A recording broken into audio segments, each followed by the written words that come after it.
इस एक्सप्लेनर में स्वागत है। चलिए सीधे बात करते हैं लास्को गुफा के एक बहुत ही अजीब और दिलचस्प इतिहास के बारे में। मतलब जरा सोचिए, एक प्राचीन अजूबे को देखने की हमारी चाहत ही उसे लगभग हमेशा के लिए मिटाने वाली थी। ये पूरी कहानी कला, विज्ञान और हमारे अतीत को जिंदा रखने की उस कश्मकश के इर्द गिर्द घूमती है जहां हर कदम पर एक नया मोड़ है। तो आखिर ऐसा हुआ कैसे? एक प्रागैतिहासिक अजूबे की तारीफ करना उसके लिए इतना बड़ा खतरा कैसे बन गया? पेरिगॉड नोआर इलाके में मॉन्टेनेक नाम का एक बहुत ही छोटा सा गांव है। अगर ये गुफा नहीं होती तो शायद ही कोई इस जगह का नाम जानता। लेकिन इस गुफा ने रातों रात इसे एक ग्लोबल टूरिस्ट स्पॉट बना दिया। पर यहीं एक बहुत बड़ा कैच था। कला की तारीफ करना और पर्यटन का वो भारी सैलाब जाने अनजाने में एक विनाशकारी ताकत बन गया। क्योंकि देखिए, इन गुफाओं का अपना एक बेहद नाजुक इकोसिस्टम होता है जिसे जरा सी छेड़छाड़ पूरी तरह बर्बाद कर सकती है। तो आइए सबसे पहले इस पर्यटन की त्रासदी को समझते हैं। अगर हम घटनाओं की इस टाइमलाइन पर नजर डालें तो सब कुछ कितनी तेजी से हुआ ये देखकर सच में हैरानी होती है। 1948 में बहुत ही अच्छे इरादों के साथ गुफा को आम जनता के लिए खोल दिया गया था, लेकिन लोगों की भीड़ का असर इतना जल्दी और इतना भयानक हुआ कि महज 15 साल बाद, हाँ सिर्फ 15 साल बाद 1963 में ही इसे बंद करना पड़ा। इसके बाद इसका पहला समाधान आने में 1983 तक का समय लग गया। ये टाइमलाइन हमें साफ साफ दिखाती है कि इंसानी दखल से प्राकृतिक चीजें कितनी तेजी से दम तोड़ सकती हैं। 1948 के उन विकास कार्यों ने अनजाने में ही उस पूरे नेचुरल सिस्टम को बिगाड़ दिया जो हजारों सालों से उस गुफा को महफूज रखे हुए था। गुफा की जलवायु पूरी तरह से बदल गई और नतीजा, दीवारों पर दो अलग अलग तरह की पर्यावरणीय बीमारियां फैलने लगी। एक तरफ था हरा पर्दा, जो असल में शैवाल और सूक्ष्म जीवों की एक परत थी और ये बहुत तेजी से फैल रही थी। लेकिन दूसरी तरफ जो था वो और भी खतरनाक था, सफेद कालीन।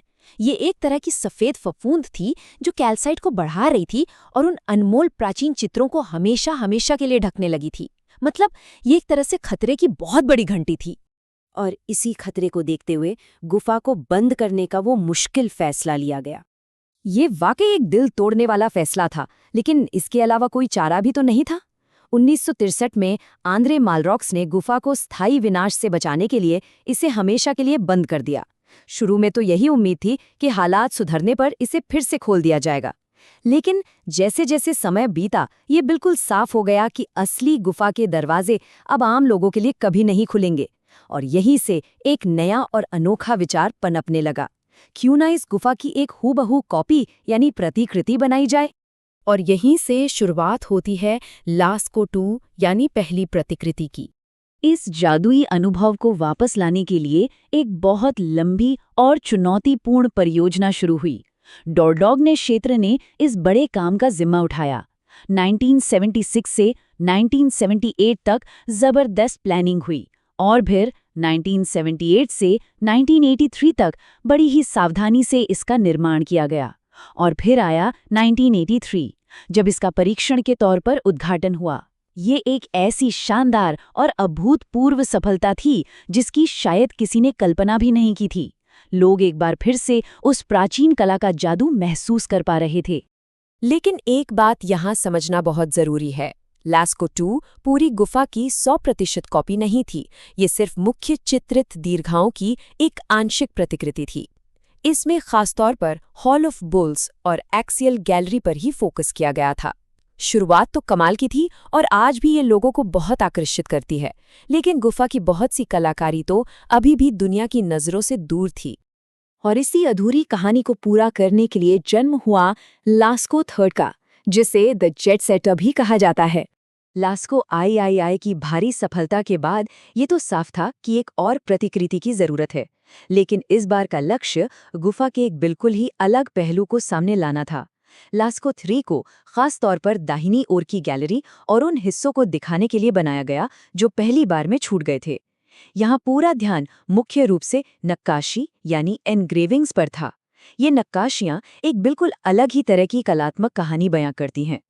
और यहाँ आकर कुछ ऐसे आंकड़े सामने आते हैं जो सच में हैरान कर देते हैं। जब भी दुनिया में लास्को गुफा की बात होती है तो सबसे पहले दिमाग में क्या आता है?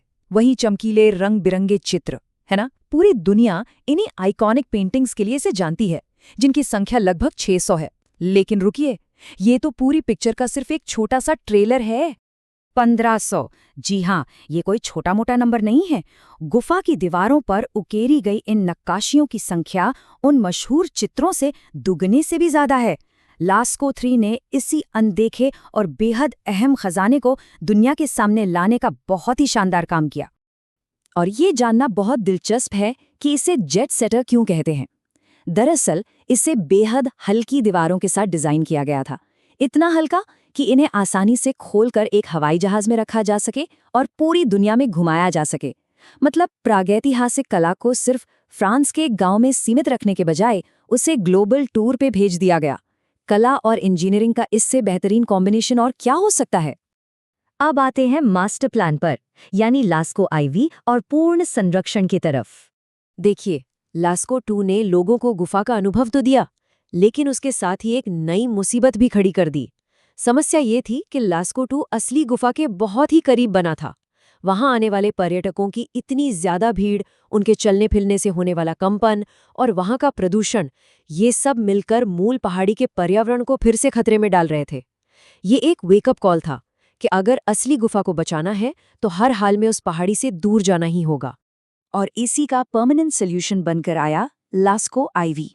इसे 3 बड़े चरणों में पूरा किया गया। पहला, असली गुफा को सुरक्षित रखने के लिए उस पहाड़ी से दूर जाना। दूसरा, पहाड़ी के एकदम नीचे बेस पर एक ही जगह पर पूरे गुफा की हूबहू प्रतिकृति बनाना। और तीसरा, इसमें प्रागैतिहासिक कला पर एक बहुत ही एडवांस सूचना केंद्र जोड़ना। इस तरह एक ही जगह पर सब कुछ मिल गया और हमारी वो अनमोल असली गुफा भी पूरी तरह सेफ हो गई। इस पूरे सफर को देखकर साफ समझ आता है कि कैसे हर नई प्रतिकृति ने लोगों की पहुंच और पर्यावरण को बचाने के बीच एक बेहतरीन बैलेंस बनाया। लास्को 2 असली गुफा के पास था और आधा ही था। लास्को 3 मोबाइल था और खास नक्काशियों पर केंद्रित था। और फिर आया लास्को वी, जो एक सुरक्षित दूरी पर पूरी गुफा का एकदम परफेक्ट और फाइनल सॉल्यूशन साबित हुआ। लास्कोस को बचाने की ये दशकों लंबी जर्नी हमें एक बहुत ही गहरे सवाल पर लाकर छोड़ देती है। हम इतिहास को नष्ट किए बिना उसका अनुभव आखिर कैसे कर सकते हैं? असल चीज़ों को सहेज कर रखने की मजबूरी और अपने अतीत को अपनी आंखों से देखने की जो हमारी इंसानी चाहत है, उसके बीच हमेशा एक कश्मकश बनी रहती है। इस एक्सप्लेनर से हमें यही सीख मिलती है कि हमारी बेशकीमती विरासत को बचाने का सबसे अच्छा तरीका कभी-कभी उसे दूर से लेकिन नए और रचनात्मक तरीकों से महसूस करना ही होता है। तो इस विचार के साथ आपको छोड़े जाते हैं। इस सफर में साथ जुड़ने के लिए बहुत बहुत धन्यवाद।